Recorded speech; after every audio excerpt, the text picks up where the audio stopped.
Anecdotal case मैंने highlight किया जहाँ पे वो कह रहा है कि मैं निर्दोष हूँ, लेकिन टेक्नोलॉजिकल एविडेंस और पुलिस कह रही है कि ये गुनहगार है। बात यहीं पे खत्म हो जाती है, इससे आगे बढ़ती नहीं है। तो जो ये चीज है, ये बाहर की मीडिया रिपोर्ट कर रही है, हमारी लोकल मीडिया रिपोर्ट नहीं कर रही है। और लोकल मीडिया आप कह सकते हो एक तरीके से जो सेंटिमेंट है वो भी कल्टीवेट करती है, फर्टिलाइज करती है, आप कह सकते हो। आप नोटिस करोगे आर्टिकल पे कहीं पे मैं डेटा पॉइंट्स पे ज्यादा फोकस नहीं करता, बिल्कुल। क्योंकि मुझे लगता है डेटा पॉइंट्स पे लोग इंटरेस्टेड ही नहीं है हमारे देश में। हमारे देश में डेटा की बात तभी होगी जब लोग नॉर्मली इस चीज पे फोकस करेंगे। फॉर्मर सीजीआई थे, उन्होंने कहा था कि bribery is a way of life in India.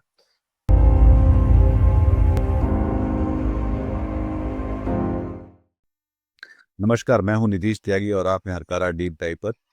और आज हम लोग बात करेंगे कि जो पूरा सर्वेलेंस का जो भारत में एक तरह से हिसाब किताब है उस पे वो खास वो शायद सब पे ही लागू होता है, पर अभी कलीम अहमद साहब का एक आर्टिकल मकतूब मीडिया में है जिससे मुझे समझ में आया कि ये मुस्लिमों के लिए कैसा है और उनके लिए खास तौर पर एक ज़्यादा चौकन्नी निगाह सरकार या इस समय का एस्टेब्लिशमेंट उन पर रखता है। तो कलीम साहब लेखक हैं और ओपन सोर्स पे रिसर्च करते हैं और टेक्नोलॉजी, मीम कल्चर और डिसइंफॉर्मेशन के बारे में लिखते हैं। उनके आर्टिकल्स मकतूब मीडिया के अलावा ऑल्ट न्यूज़, फ्रंटलाइन और ढाका ट्रिब्यून जैसी जगहों पे छपे हैं। वो एक नौजवान व्यक्ति हैं जो कि इस हिंदुस्तान में ज़्यादातर लोग जो इस समय आधे लोग करीब 30 साल के नीचे शायद उनमें से हैं।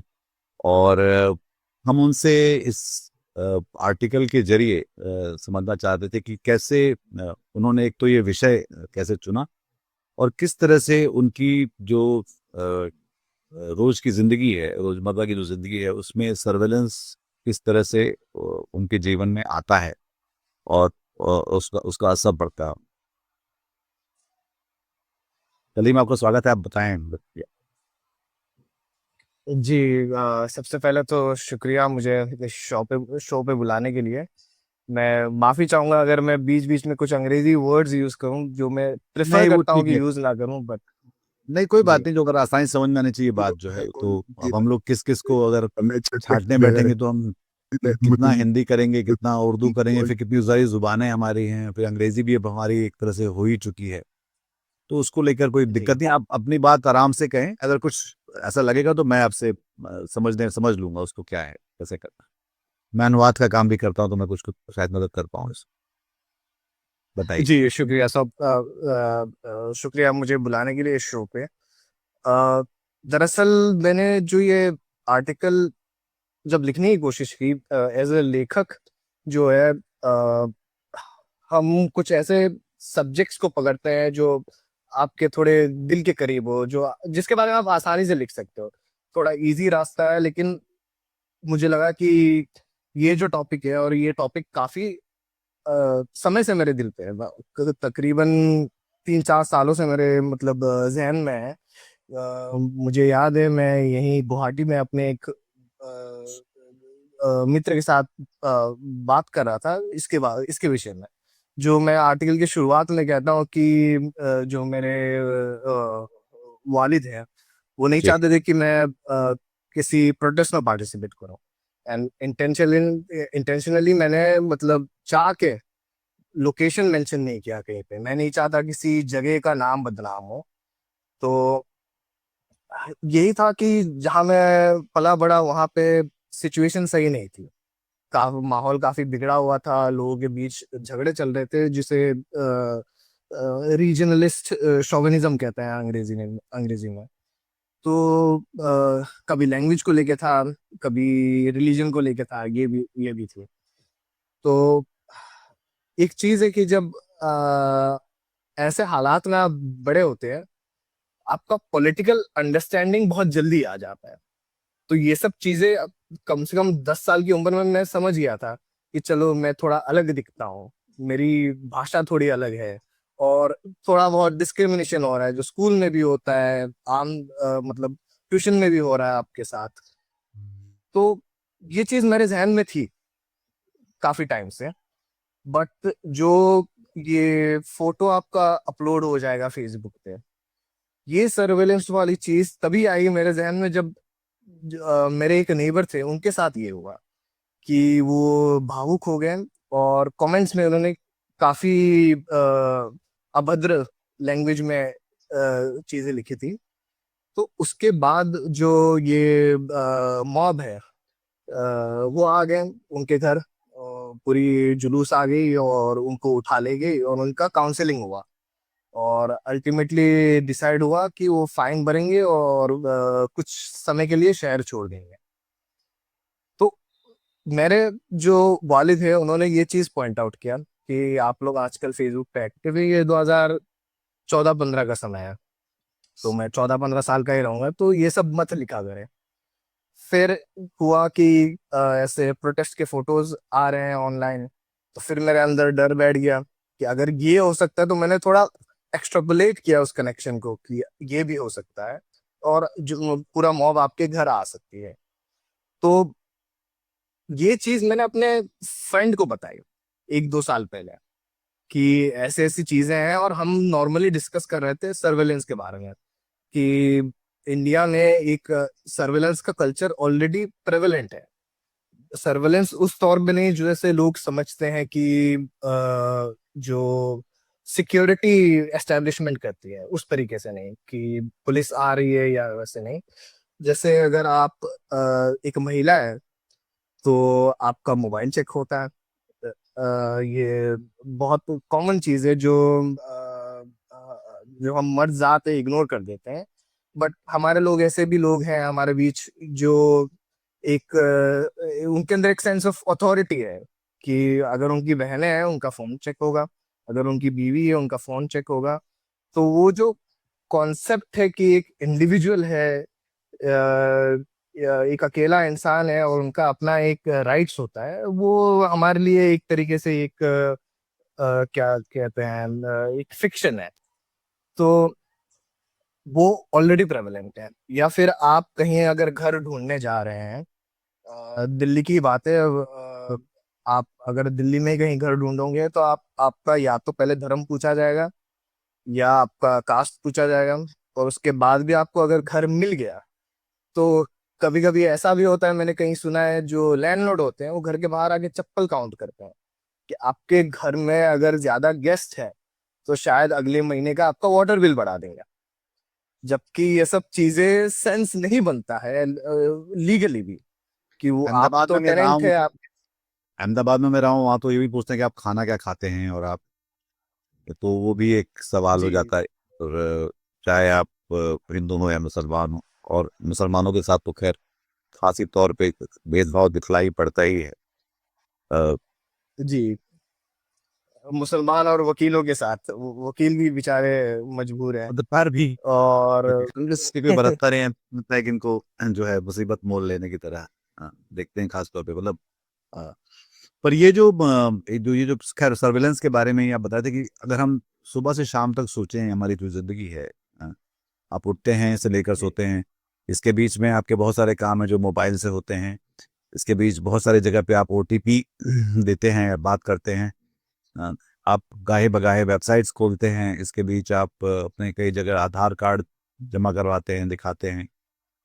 तो ये जो पूरा हिसाब है बार बार सबूत देने का कि आप नागरिक हैं, इंसान हैं, आप इस बात के अम, पात्र हैं कि आपको ये सुविधा मिले, तो ये सुविधा इस तरह से आती है, खासतौर पे वो सुविधा जहाँ पर ये सब कुछ मुफ्त में है भारत में, जो कि ज़्यादातर चीज़ें बहुत, और जो डेटा आपका डेटा जहाँ जहाँ भी है वो कहीं भी सुरक्षित नहीं है, क्योंकि सरकार के पास भी नहीं है, बैंक्स के पास भी नहीं है। अ, बाकी जगहों पर तो आप क्या कहेंगे। तो इस सब के बीच में मुझे, अगर आप मुझे रन थ्रू करिए, अगर आपने, क्योंकि ये रिसर्च किया है, तो ये जो सुबह से शाम तक का हिसाब है जो एक दिन का, कैसा होता है औसतन एक औसत जी आदमी के लिए। जी, अगर देखा जाए तो सबसे पहले आप सुबह उठोगे, आप अपना फ्रिज चेक करोगे, शायद आपके पास अंडे नहीं है, ब्रेड नहीं है, तो आप ये ब्लिंक क्यू कॉमर्स जो होते हैं, ब्लिंकिट, स्विगी, इंस्टामार्ट, इनके थ्रू आप कुछ ऑर्डर करेंगे। तो फिर डिलीवरी आप अगर हाई राइज सोसाइटी में रहते हैं तो डिलीवरी वर्कर आएगा, गेट के बाहर रहेगा, आप ऐप के थ्रू उसको एक्सेप्ट करोगे तब वो अंदर आएगा। इसमें अगर आप देखेंगे तो कुछ चीजें आपके थ्रू वॉलेंटरी है, जैसे इंस्टामार्ट से मंगवाना खाना वॉलेंटरी है। चलो, इंस्टामार्ट वालों को ये भी पता चल रहा है कि आज सुबह आपके घर पे अंडे नहीं थे, लेकिन कुछ चीजें ट्रेड ऑफ कहते हैं हम आम भाषा में, कि हम हमें एक्सेप्टेबल है। जी मान लीजिए फिर वो जो डिलीवरी जो पर्सनल है उनका एंट्रेंस होना है, आप एक ऐप में एक्सेप्ट करोगे। तरह तरह की ऐप्स हैं, मैं उनके नाम भूल रहा हूँ, माई गेट एक ऐप का नाम है। तो फिर माई गेट को पता चल रहा है कि आपके यहाँ स्विगी डिलीवरी वाला आया था। मान लीजिए स्विगी डिलीवरी वाला ही नहीं आया था, आप एक बैचलर है और आपकी कोई महिला मित्र आई थी, तो ये भी कनेक्शन बन रहा है कि ये कोई महिला मित्र आई थी। इन ऐप को पता चल रहा है शायद ये महिला मित्र किसी और सोसाइटी में रहती हो और इन्होंने कभी आपको एक्सेप्ट किया हो, तो ये डायरेक्ट कनेक्शन बनता है कि आप कहाँ रहते हो, किस सोसाइटी में रहते हो, किनसे मिल रहे हो। तो पुराने जमाने में होता था कि आप जाके अपनी मित्र को सरप्राइज कर रहे हो, उसका कॉन्सेप्ट भी गया। जब तक आप एक्सेप्ट नहीं करोगे अपने ऐप में, आप सरप्राइज दूसरा जो इंसान है वो सरप्राइज भी देने नहीं आ सकता। तो वो सब कॉन्सेप्ट चले गए। उसमें में आपने जो पेमेंट किया होगा, आपके बैंक को पता चला होगा कि आपने कुछ पेमेंट किया है, छोटा मोटा रकम होगा, जबकि छोटा रकम है नहीं, 200-300 रुपये काफी ज्यादा, काफी बड़ी रकम है, लेकिन आज के जमाने में ये एक्सेप्टेबल रकम है देखा जाए तो। फिर आप आपकी यूपीआई ऐप को भी पता चल रहा है। लाजमी है, आप शायद जरूरी नहीं है कि आप सरकार की भीम यूपीआई ऐप यूज करें, आप फोन पे चला रहे हो या पेटीएम चला रहे हो तो उनको भी पता चल रहा है कि आपने स्विगी इंस्टामार्ट में मंगाया इस लोकेशन से और आपके यहाँ कुछ ब्रेड अंडे कुछ तो आया होगा। तो सर्वेलेंस तो आपका, आप कुछ चीजें आप वॉलेंटरी दे रहे हो, कुछ चीजें अनवॉलेंटरी, और ये बस सुबह के 9 बजे हो गए या 7 बजे आप जब भी उठते होंगे। फिर आप निकलते हैं सोसाइटी से, आप लाइकली कार चलाते हैं, तो या तो आपका इलेक्ट्रिक कार हुआ तो वो चलता फिरता सर्वेलेंस मशीन है कि वो हर टाइम पिंग कर रहा है आपका लोकेशन। आपके इलेक्ट्रिक कार पे होगा आपका जो टोल के लिए फास्टैग, तो फास्टैग कैलकुलेट कर रहा है कि आप कौन से टोल बूथ से जा रहे हैं। तो कुछ, या तो आप मेट्रो पकड़ रहे हैं, मेट्रो में आप स्कैन कर रहे हैं आपका आपका कार्ड, तो कुछ चीजें हैं जो हमारे लिए, हमारे अच्छे के लिए है और हम एक्सेप्ट करते हैं। लेकिन जैसे मैं कह रहा हूँ कि ये सोसाइटी का हो गया कि आप ऐप के थ्रू एक्सेप्ट करो तभी कोई आ सकता है, ये काफी लोगों को नहीं पसंद है। लेकिन ये खुल के भी नहीं कह सकते, क्योंकि फिर हमारे यहाँ जो रेसिडेंशियल वेलफेयर एसोसिएशन है उनका भी राज चलता है, वो भी नजर रखते हैं आप पे। अगर आप महिला हैं तो वो देख रहे हैं कौन आ रहा है कौन जा रहा है। अगर आप कचरा फेंक रहे हो जो गलत चीज है, वो भी देखा जा रहा है। और अगर आप टेनेंट हैं तो आपके साथ और अलग लेवल का जुल्म होता है, जिसमें आप कार पार्क नहीं कर सकते या सोसाइटी का क्लब एक्सेस नहीं कर सकते, क्योंकि आपका नेबर देख रहे हैं जो RWA के मेंबर है। तो ये बस सुबह सुबह सुबह की बात है और नॉर्मल लाइफ की बात है। और आप कितने बजे मेट्रो से वापस आ रहे हैं, चेक इन कर रहे हैं, आप अपने सोसाइटी में घुस रहे हैं, आप चेक इन कर रहे हैं। तो जी, बस ये हमारा normal day to day activity है। और ये जी जो सारा पूरा जो डेटा जो रजिस्टर हो रहा होता है, तो ये मतलब खैर मतलब अगर हम एक बिल्कुल आम आदमी की तरह समझने की कोशिश करें जो कि इसको लेकर इग्नोरेंट है या उसको पता नहीं है, तो ये सब डेटा जो कहीं ये इकट्ठा हो रहा होता है या कहीं कोलेट होता है, कहीं ब्रीच हो, मतलब इसका क्या हो, इस डेटा का होता क्या है? जी, आ, जैसे जमाना कि ऐसा है कि जैसे जी कि कुछ साल पहले इंस्टाग्राम के खिलाफ ब्रिटेन में ये हुआ था कि वो 8 साल की बच्चियों को फैट शेमिंग कर रहा था, वो एक तरह की कि मोटे हो रहे हो, तुम्हें इस तरह से होना चाहिए। तो वो दरअसल उस डेटा को यूज करके वो उस तरह के प्रॉम्प्ट्स उनके लिए बना रहे थे, जिसका लेकर उनको जी काफी कोर्ट वोट में काफी भतपेटी थी और उसको शायद उनको कुछ मुआवजे वगैरह देने पड़े थे। तो भारत में इस तरह की चीजें हम जैसे कि ये भी होता है कि हम कई बार हम बात कर रहे होते हैं कि मुझे जो है नए जूते खरीदने हैं, मेरे जूते फट गए, जी और फिर मैं देखता हूँ कि मेरे सारे सोशल मीडिया में हर तरफ जो है वो जूतों के विज्ञापन आने लगते हैं। तो क्या जी ये सर्विलेंस नहीं है?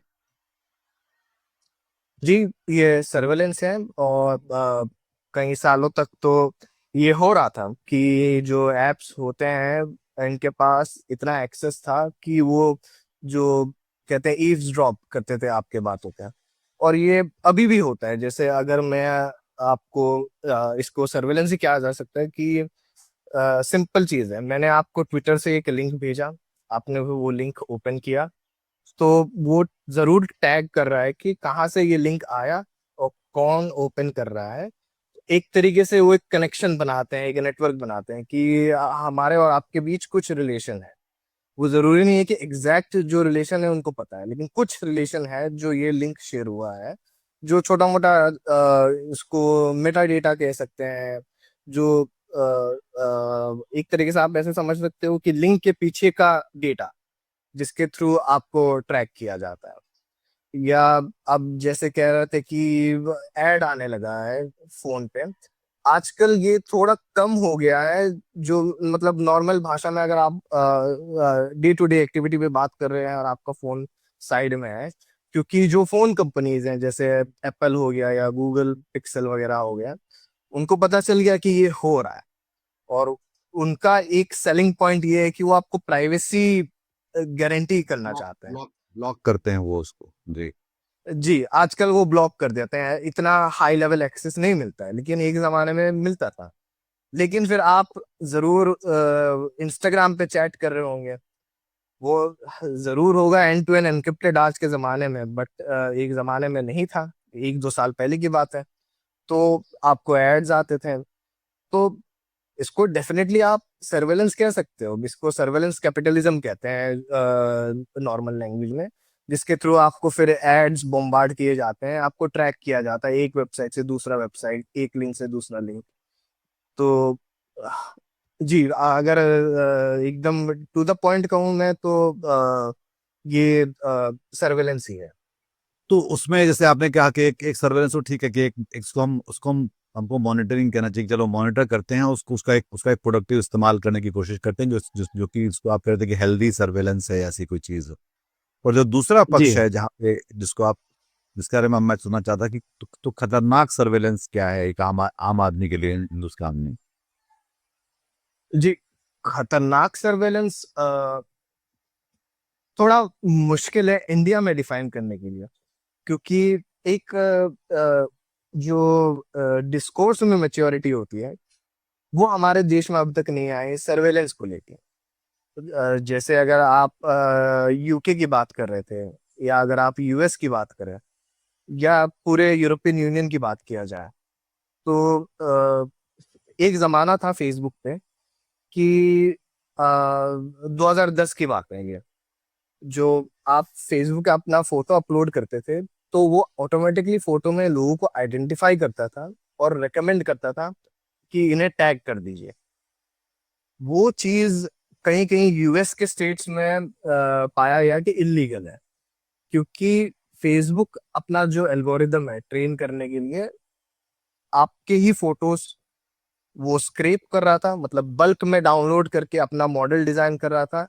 और जो मॉडल है वो फेस या शक्ल को आइडेंटिफाई कर रहा था, उसके थ्रू आपको रिकमेंडेशन आते थे कि जैसे ही आप फोटो अपलोड करें आपके मित्र को आप टैग कर दीजिए, तो ऑटोमेटिक टैग हो जाता था। अब वहां देखिए 2010 में इसके जो अराउंड डिस्कोर्स है कि क्या ये लीगल है, क्या जो मेरा फेस है उसका आप एक मैथमेटिकल कैलकुलेशन कर सकते हैं, डेटा स्टोर कर सकते हैं। उस लेवल की मेच्योरिटी है उनकी डिस्कोर्स में और उनके लीगल बैटल्स में। ये चीज यूरोपियन यूनियन में भी थी, इसको तौर पे कहते हैं फेशियल रिकॉग्निशन टेक्नोलॉजी।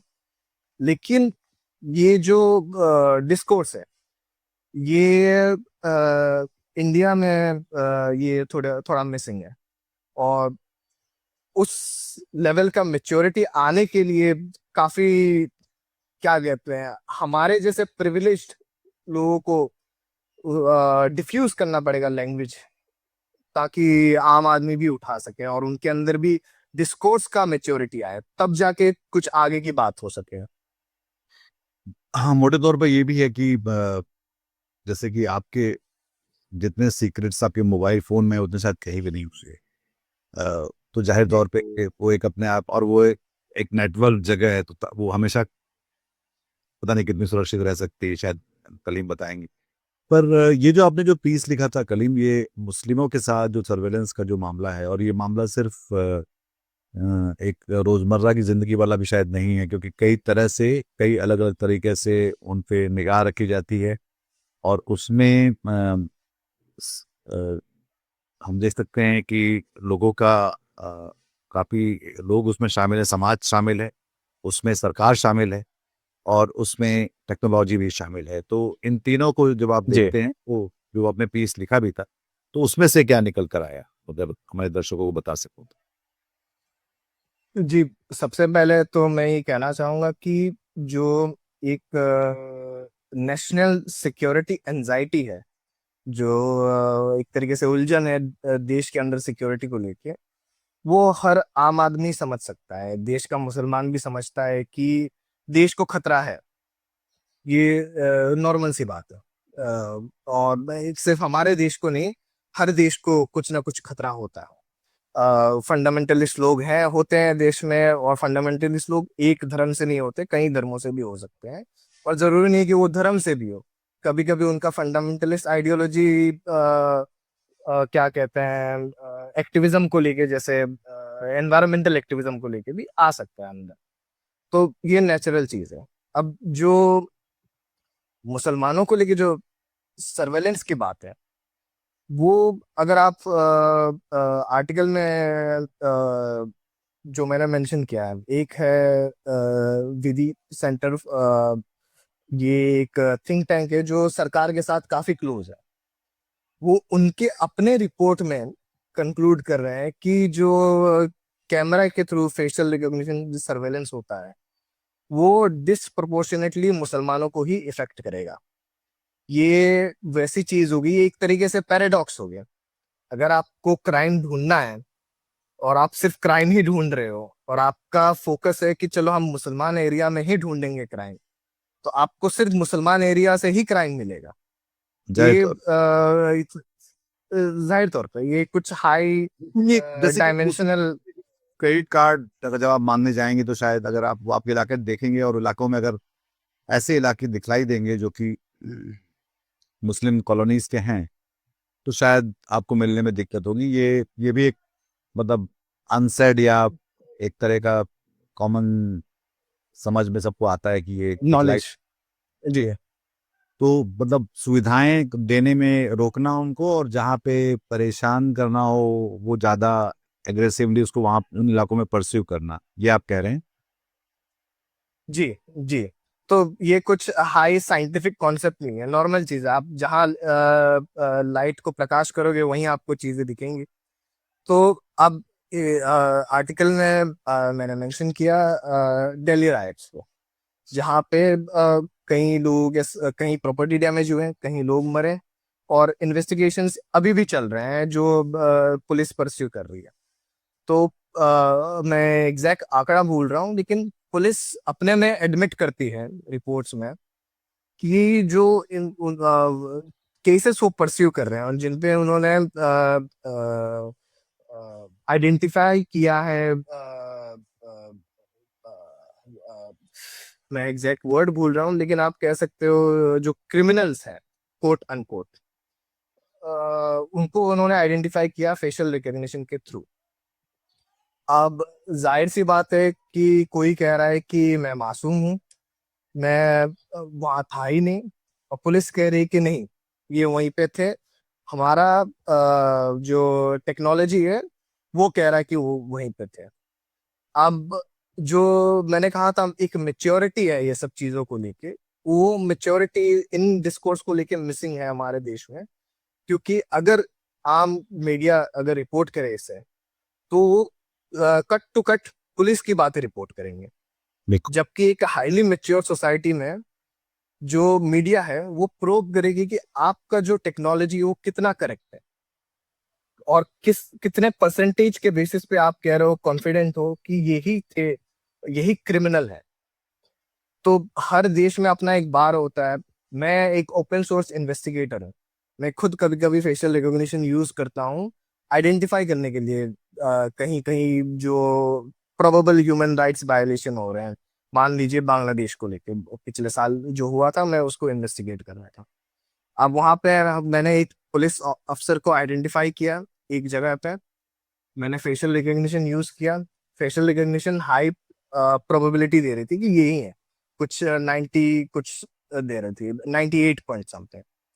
लेकिन उसके बाद भी जो ऑफिसर थे, जो पोटेंशियल ह्यूमन राइट्स वायलेट कर रहे थे एंड अब्यूज कर रहे थे जी, उन्होंने पकड़े जाने पे या जब भी सरकार वहां पे गिर गई, शेख हसीना की सरकार गिर गई, उन्होंने अपना शेव कर लिया, मुंडन कर लिया।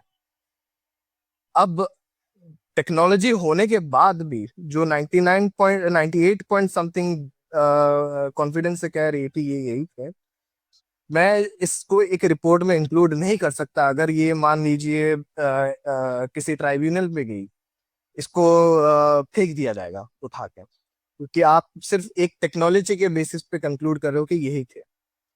अब हमारे देश में ये जो मेच्योरिटी मिसिंग है, मीडिया इस चीज को हाईलाइट करती कट टू कट रिपोर्ट ना करके कि अ, ये जो टेक्नोलॉजी है ये 100% करेक्ट नहीं हो सकती। और भी जो चीजें हैं, स्टेटमेंट्स वगैरह चाहिए होगा, जो स्टेटमेंट भी कोर्स किया जा सकता है हमारे देश में, जो कोई यूनिक चीज नहीं है, कोर्स किया जाता है हमेशा। तो जो ये चीज है ये बाहर की मीडिया रिपोर्ट कर रही है, हमारी लोकल मीडिया रिपोर्ट नहीं कर रही है। और लोकल मीडिया आप कह सकते हो एक तरीके से जो सेंटिमेंट है वो भी कल्टीवेट करती है, फर्टिलाइज करती है, आप कह सकते हो। तो और ये भी हुआ है हाँ भारत में कि जो पूरा कानून है वो ऐसा हो गया है कि जहाँ पे जो, चाहे वो असम में देखिए या बिहार में, अभी एसआईआर में हम देख रहे थे, हम गुजरात में काफी है कि जो जो आरोपी है ये निर्दोष, उसको खुद को साबित करना है। ये यस पूरा ओनस का शिफ्ट होना अपने आप में, उसमें मीडिया, सरकार, अदालतें, सब जो हैं वो दरअसल संवैधानिक आज़ादी को ही फेल करने में लगी हुई हैं, एक पुष्कर से हम देखे तो। और और उसमें जाहिर तौर पर ये साफ दिखलाई पड़ रहा है कि इस देश में मुस्लिम खासे निशाने पर हैं। और और वो फिर ये एक दिल्ली दंगों में एक और था किस्सा, कोई शाहिद किन्हीं किन्हीं का आप उसमें जिक्र करते हैं, जिसमें वो इग्निशन को लेकर के जिनका जी जो, जी। तो ये एक एनेक्डोटल केस मैंने हाईलाइट किया जहाँ पे वो कह रहा है कि मैं निर्दोष हूँ, लेकिन टेक्नोलॉजिकल एविडेंस और पुलिस कह रही है कि ये गुनहगार है। बात यहीं पे खत्म हो जाती है, इससे आगे बढ़ती नहीं है। और इसमें मैं भी कुछ प्रकाश नहीं कर सकता क्योंकि मेरे पास उनका एक्सेस नहीं है। तो एक्चुअली मैं आर्टिकल में इससे आगे बढ़ जाता हूँ और मैं एक और केस पकड़ता हूँ जो है हैदराबाद का। जी, और उसमें एक एक्टिविस्ट है एसक्यू मसूद, वो बहुत अच्छा काम कर रहे हैं हैदराबाद में गिग वर्कर्स को लेके, जो हमारे डिलीवरी पार्टनर्स होते हैं उनको लेके, उनके जस्टिस सलाह को लेकर। सलाह। Yes yes. तो उनके साथ लॉकडाउन में हुआ कि, और ये हैदराबाद का बड़ा कॉमन केस है, ऐसा लगता है कि कोई मिलिट्री जोन हो, एक कॉर्डन एंड सर्च ऑपरेशंस होते रहते हैं और कई स्पेसिफिक जगह पे, स्पेसिफिक जियोग्राफिकली उस सेल्स में जो पुलिस समझती है कि यहाँ हाई क्राइम होगा, और जो पैसे वाले इलाके हैं जहाँ अमीर लोग रहते हैं वहां पे ऐसे सर्वेलेंस नहीं होते हैं। तो जो एक्टिविस्ट है हमारे, वो एक दिन गुजर रहे थे और पुलिस ने उनका चेहरा स्कैन कर लिया मास्क उतार के, कि आप मास्क उतारो आपका चेहरा स्कैन होगा।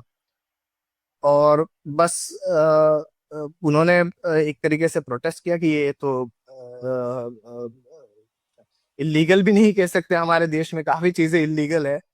तो उन्होंने एक तरीके से कॉन्टेस्ट किया इस चीज को। और फिर वो अल्टीमेटली इस चीज को कोर्ट पे लेके गए। और यहाँ एक चीज है जहां मैं कह सकता हूँ कि थोड़ी मेच्योरिटी आई है। मैं आप नोटिस करोगे आर्टिकल पे कहीं पे मैं डेटा पॉइंट्स पे ज्यादा फोकस नहीं करता, बिल्कुल। क्योंकि मुझे लगता है डेटा पॉइंट्स पे लोग इंटरेस्टेड ही नहीं है हमारे देश में। हमारे देश में डेटा की बात तभी होगी जब लोग नॉर्मली इस चीज पे फोकस करेंगे। तो फिर वो कोर्ट पे ले गए ये केस। कोर्ट का केस चल रहा है, आई थिंक केस खत्म हो गया। बट एक तरीके से मुझे एज ए लेखक और मुझे एज ए नागरिक अच्छा लगा कि इतना मेच्योरिटी आया हमारे देश में कि कोई इस चीज को प्रोटेस्ट कर सकता है। लेकिन इसी आर्टिकल में और इसी देश में ये कॉमन है जहाँ पे आपको पुलिस कहीं पे भी रैंडमली रोक सकती है। और ये फैक्ट है। और वो कह सकती है कि आप अपना मोबाइल खोलो।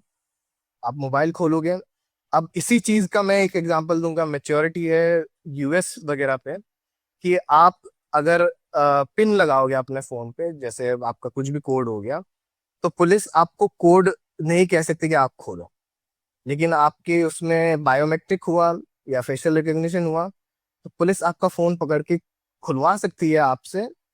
इतना लेवल का मेच्योरिटी है। तो जब जैसे एयरपोर्ट में लोग ट्रेवल करते हैं तो वो अपना बायोमेट्रिक ऑफ कर देते हैं, क्योंकि उतना राइट है उनके पास।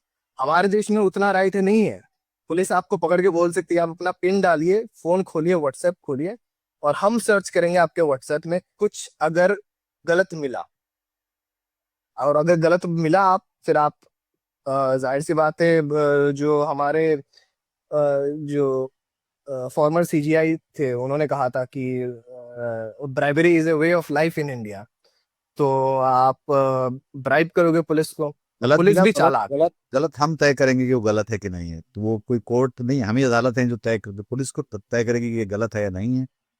और उसके हिसाब से वो जी। इस तरह से तंग करना चाहेगी तंग करेगी, और चाहेगी तो वसूलियां भी कर लेगी। और हम्म। आप इसमें देखिए पुलिस भी स्मार्ट है। पुलिस को सर्वेलेंस पता है। तो आपके पास शायद कैश नहीं होगा तो पुलिस आपसे ऑनलाइन पेमेंट नहीं लेगी। वो बोलेगी कि आप जाइए पनवाड़ी के पास, उसे 500 रुपये पेटीएम करिए या यूपीआई करिए, उससे 500 लेके आइए और मुझे दीजिए। तो कैश आपका ट्रैक नहीं होगा, पुलिस को पता है। लेकिन हमें नहीं पता कि हमारा कैश जो ऑनलाइन ट्रांजेक्शन है ट्रैक हो रहा है। तो पुलिस भी इस चीज में मेच्योर है, हम नहीं है मेच्योर।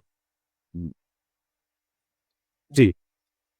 तो ये जो, तो फिर इसको मिटिगेट कैसे करें? मतलब जैसे कि एक तो ये है कि भाई ये हो रहा है, खास तौर पर आप मुस्लिम कम्युनिटी खास तौर पर उसमें निगाह निशाने पर है। हम देख सकते हैं कि बहुत सारे फीमेल्स जो हैं, चाहे वो सुन्नी मुस्लिम है या नहीं है, बट कॉलेजेस में अभी एक एसएयू में, यहाँ दिल्ली के यूनिवर्सिटी में एक ऐसा जी। केस आया। लगातार आता है। बीच में एक जर्नलिस्ट को एक कोई ऐप पे नीलाम किया जा रहा था।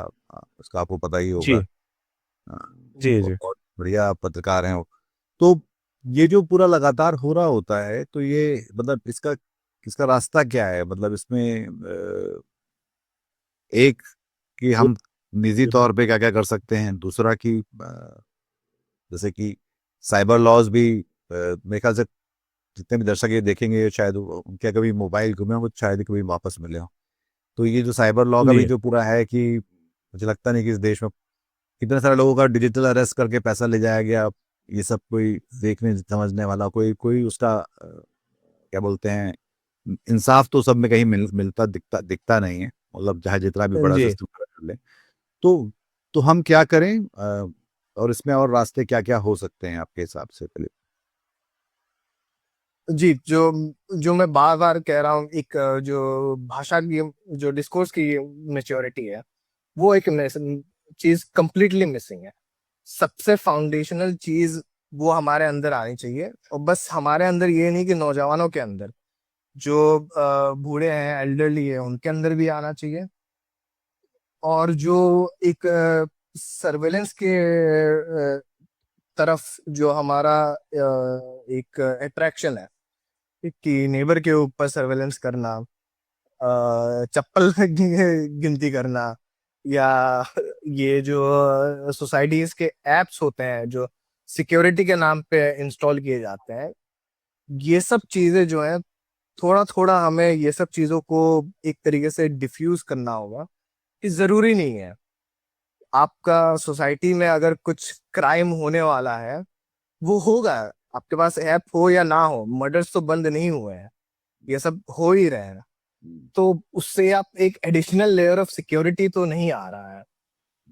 वो जब मेच्योरिटी आएगी तब आप शायद आप अपने जो नेबर है उनकी तरफ थोड़ा एक सिंपति के साथ देखोगे। उस नेबर में आपका नेबर मुसलमान भी हो सकता है, और जब ऐसे रिपोर्ट्स आ रहे हैं कि पुलिस सर्वेलेंस कर रही है फेशियल रिकॉग्निशन के थ्रू, आप एक जागरूक नागरिक होने के तौर पे आपको पूछना चाहिए कि आप अब जो स्कूल में लिखाते हैं सिखाते हैं कि आप एडिटर को लिखिए, पत्र लिखिए, आप एडिटर को लिखिए अपने न्यूज़पेपर के, ये सब चीजें शायद काम ना आए, लेकिन अगर आप थोड़ा कोशिश करोगे तो सामने वाला जो सोसाइटी के जो फाउंडेशनल मेंबर्स हैं, जो पिलर्स हैं, वो शायद कोशिश करे कि कम से कम थोड़ा रिस्पॉन्सिबली रिपोर्टिंग करे। कि कट टू कट पुलिस का जो स्टेटमेंट आता है आपको व्हाट्सएप पे वो रिपोर्टिंग नहीं करना है, आपको चैलेंज भी करना होता है चीजों को। जब आप एज ए नागरिक चैलेंज करोगे, जब आप एज ए नागरिक पूछोगे कि ये ऐप क्यों चाहिए या ये यहाँ ओटीपी क्यों चाहिए, तब जाके आप शायद से देश का जो एक डायरेक्शन है वो चेंज होगा। तब शायद कोर्ट्स भी कहें कि नहीं, ये एक्सेप्टेबल एविडेंस नहीं है, इलेक्ट्रॉनिक एविडेंसेस में और भी चाहिए चीजें, और ये ऐसा नहीं हो सकता सिर्फ स्टेटमेंट के बेसिस पे। मेरे तो ख्याल से एक प्रॉब्लम ये भी है कि जो कॉन्फिडेंस देना चाहिए, मतलब एक तो ये जो एल्गोरिदम ड्रिवन कंपनीज हैं वो खुद, सरकार, अदालतें, लॉ एंड ऑर्डर जो एजेंसीज हैं वो सारी, अ, एक जब तक डिजिटल दुनिया नहीं थी तब तक एक कॉन्फिडेंस था कि वो एक एक क्योंकि उसका जी एक तरीके टेम्पलेट्स बने हुए थे। अभी वो जी टेम्पलेट्स इतनी तरीके से बदल रहे हैं कि हमको कोई कॉन्फिडेंस, जैसे कि डिजी यात्रा ही अपने आप में इतना बड़ा, मतलब सरकारी स्कैम है जी कि भाई जी आपका सीआरपीएफ का जवान जहाँ बैठा हुआ है वहां से जाने से क्या दिक्कत है, आपने डिजी यात्रा क्यों किया? तो लोग पैसे दे रहे हैं, जी वो पता नहीं सरकार का है भी कि नहीं है, वो पता नहीं जी किसका है, और वो एक प्राइवेट, एक प्राइवेट कंपनी है। वेंडर कंपनी कोई है जी जो डिलीवरी कर रही है, और वो सारा डेटा रख रही है, लोग कहाँ जी जा रहे हैं, क्या कर रहे हैं, किस तरह से हो रहा है। और आप, जी जो लोग निजी यात्रा नहीं करना चाहते हैं एयरपोर्ट्स पे, उनको आप दरअसल आप पनिश कर रहे हैं, क्योंकि वो जो जी जब आपने दरवाजे बनाए थे घुसने के लिए, वो दरवाजे तो सबके लिए थे, और उसको फिर जी उसमें आधे आधे दरवाजे आपने निजी यात्रा वालों को दे दिए। या जैसे टोल है, आपकी सड़कें खराब हैं तब भी टोल लिए जा रहे हैं, तो मतलब ये जो कॉन्फिडेंस वाली बात होती है कि हाँ मैं पैसे दे रहा हूँ चलो, या मैं अपना अपना जी डेटा शेयर कर रहा हूँ, मैं अपनी मौजूदगी दर्ज करवा रहा हूँ, पर मुझे उसकी जो सुविधाएं मिलनी चाहिए, मुझे जो उसकी इज्जत भी मिलनी चाहिए, वो नहीं मिल रही होती। जो गैरत है, आप मुझे दरअसल आप उसको भी वो कर रहे हैं, सवाल उस पर उठा रहे हैं। तो पर ये जो अगर आप इस समय अपने जब दोस्तों से बात करते हैं, हम उम्र लोगों से, या खास तौर पे जो नौजवान लोग हैं जो इस समय मोबाइल और डिजिटल दुनिया में, मतलब मैं तो क्या बोलते हैं, डिजिटल कन्वर्ट हो ना, आप शायद डिजिटल नेटिव होंगे। तो जो नेटिव डिजिटल जी। स्किल्स को आप, जो लोग पैदा ही मोबाइल और इंटरनेट के आने के बाद हुए हैं, उनको आप ऐसा क्या बताएंगे कि अब वो जिसका वो ध्यान रखें इस सर्वेलेंस को लेके, खास तौर पे? जी जो डिजिटल नेटिव्स होते हैं उनके लिए सर्वेलेंस काफी नॉर्मल चीज है। वो एक्चुअली सर्वेलेंस के बारे में सोचते ही नहीं है किस उस तरीके से। जो क्या कहते हैं, हमारे प्रीवियस जनरेशन है वो एक्टिवली पार्टिसिपेट करते थे। जो हमारी जनरेशन है जो डिजिटल नेटिव है उनके लिए पैसिव है, वो बैकग्राउंड में चल ही रहा है। प्रीवियस जनरेशन वॉलेंटियर थे, ये वॉलेंटियर नहीं है, इनके लिए वो डिफॉल्ट ही है। तो उनको उनके अंदर भी अवेयरनेस मतलब काफी मिसिंग है। जैसे आप कुछ सालों पहले तक देख लीजिए, ट्विटर पे होता था काफी ये चीज कि लोग एक दूसरे को वार्न करते थे कि आप अपना फोटो डालिए, जब आप 10 साल के थे और जब आपके करंट एज के, तो लोग फोटो डालते थे। वो फोटो खुले में कोई डाउनलोड करके मॉडल ट्रेन कर सकता है। तो कुछ सालों पहले तक ये अवेयरनेस था कि चलो ये नहीं करते हैं।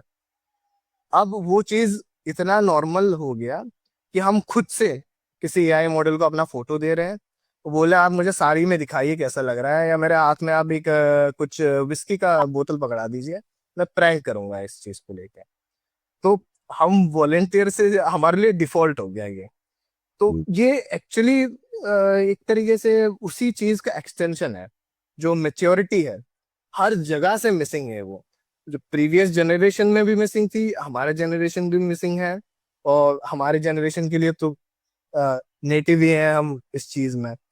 तो अगर कोशिश किया जाए तो थोड़ा इस चीज को लेके बदलाव हो सकता है। जैसे जो कन्वर्सेशन का मेच्योरिटी हुआ तब जाके आपका एप्पल का आईफोन बोल रहा है कि आपका आवाज रिकॉर्ड नहीं होना चाहिए, मुझे आपका ये भी पैसिव लगता है कि एक कन्वर्सेशन। वर्क इन प्रोग्रेस जैसा है। अभी एक मूविंग बॉल है। अभी कुछ फाइनल नहीं हुआ है इसमें। और उस ट्रांजिशन में गुजरते हुए भी ये सब चीजें चल रही होती हैं।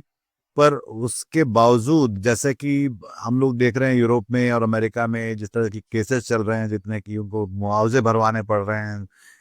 कई देशों ने मना कर दिया कि आप यहाँ पे नहीं आ सकते हैं। यस। ऑस्ट्रेलिया में ये हुआ, गूगल न्यूज के साथ ऐसा किया उन्होंने। मेरे ख्याल से जी तो हमारे देश में इसको लेकर जागरूकता नहीं है। दूसरा, जो कानून, मतलब हम इस बात को जोड़ के नहीं देख पा रहे हैं कि ये आपका मोबाइल और जो कुछ आप करते हैं अपने मोबाइल पे, ये आपके ह्यूमन राइट से जुड़ी हुई चीज भी है। और जी। उस चाहे वो प्राइवेसी हो, चाहे वो आप किसी के साथ जो शेयर कर रहे हैं वो हो, या फिर अपना डेटा आप जब आप शेयर करते हैं अपने जो है जी ओटीपी से लेकर आधार और ये सब जो चीजें हैं, बायोमेट्रिक्स हैं, तो उनको लेकर मेरे ख्याल से एक तो एक स्ट्रक्चर बन के नहीं आया जिसमें हमको इसकी रेमेडीज और मिटिगेशन समझ में आए, जिसका काम जी शायद सभी को करना चाहिए, चाहे समाज के सामाजिक कार्यकर्ता हैं, सरकार है, ये जो आईटी जी। की जो, जैसे उनको भी ये सब करना चाहिए। जी, आप कुछ कह रहे ड्यू ड्यू प्रोसेस एक चीज होती है। थे। जैसे आपने टोल बूथ का जो एग्जांपल दिया था कि सड़कें खराब है, लोगों को इतना समझ आता है कि मैं टोल बूथ पे टैक्स दे रहा हूँ, तो सड़क अच्छी होनी चाहिए। लेकिन उनको ये नहीं पता कि उनका जो सर्वेलेंस हो रहा है, ट्रैकिंग हो रहा है, वहां तक बात पहुंची ही नहीं है। तो ड्यू प्रोसेस हमारे इंस्टीट्यूशंस में भी नहीं है। और अगर इसी चीज का आप डायरेक्ट पैरेलल देखोगे, यूएस की बात कर रहा हूँ, उसमें काफी गड़बड़ी है उनके देश में। लेकिन उनके जो पॉपुलर कल्चर होती है, उनके फिल्मों में होती है कि कोई अगर अरेस्ट हो गया, तो आप देख रहे हो कि उसमें वो कह रहा है कि मैं अपने लॉयर से बात करना चाहता हूँ, मैं बयान नहीं दूंगा जब तक मेरा लॉयर नहीं आएगा। ये सब चीजें आप आम नागरिक होते हुए जब आप देख रहे हो, आप पैसिवली कंज्यूम कर रहे हो इस चीज को कि अच्छा हाँ ऐसा भी होता है, अगर मैं अरेस्ट हो गया तो मैं तब तक बयान नहीं दूंगा जब तक मेरा लॉयर नहीं आएगा, या सरकार मुझे एक लॉयर प्रोवाइड करेगी, जो हमारे देश में भी कॉमन है। लेकिन फिर हमारे देश में ये भी है कि लॉयर का एसोसिएशन आपको बॉयकॉट कर सकता है कि आप बहुत बड़े क्रिमिनल हो, तो मान लीजिए आप टेररिस्ट हो, तो फिर आपका कोई रिप्रेजेंटेशन नहीं होगा, पूरा लॉयर पूरा बार आपको बॉयकॉट कर रहा है। तो लॉयर के अंदर भी मेच्योरिटी नहीं है, लॉयर के अंदर भी हमारे यहाँ तो पिछले जी पिछले 11 सालों में तो ये तो एक अपने आप में तरीका ही बन गया, जिसको प्रोसेस एज पनिशमेंट कहते हैं।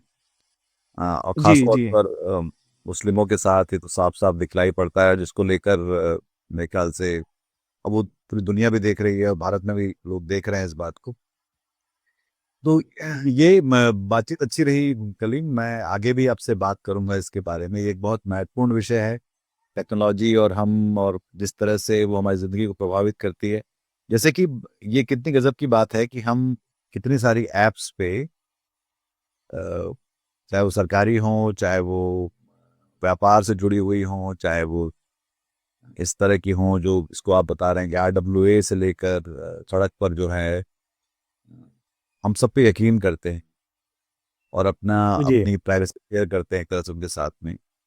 और मजेदार बात यह है कि उनमें से कोई भी आप पे यकीन नहीं करता। तो जी जो बुनियादी सौदा है हमारा कि किसी के साथ भी अगर हम बात करने जाते हैं एक राब्ता बनाते हैं, तो तब बनता है जब हम एक यकीन लेकर आते हैं दूसरे के साथ में।